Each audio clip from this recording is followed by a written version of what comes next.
Kaj mislite? Bo od napovedanih podražitev v trgovinah ostalo tudi kaj za slovenskega kmeta in slovensko podeželje?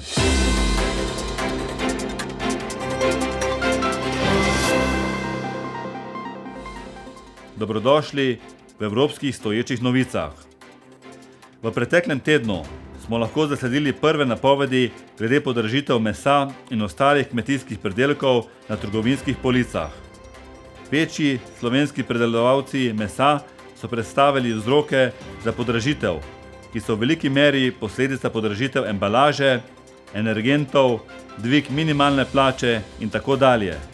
Skratka, vsi glavni elementi končne cene na trgovinskih policah.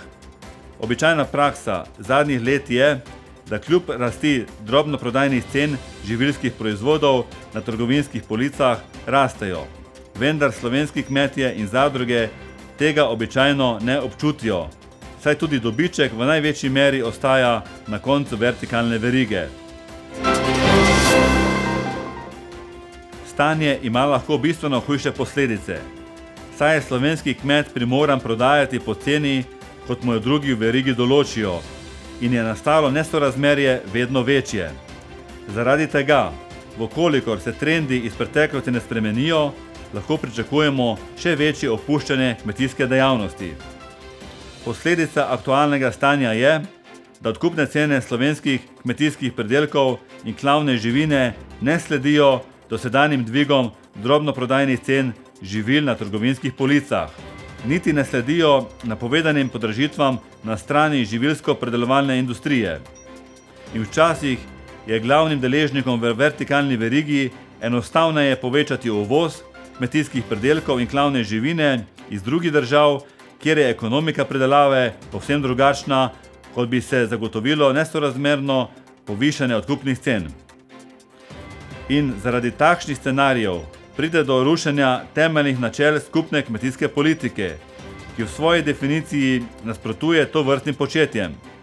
Prav tako je zadeva v popolnem nasprotju z načeli prehranske varnosti, kjer je profesor dr. Peter Raspor v spravi na enem od preteklih omizij dejal: ko govorimo o prehranski varnosti in varni hrani, slej ko prej pridemo do pogovora o zdravju. Zato je pomembno, da dnevno položimo na naše mize, kolikor se le da, zdravo hrano.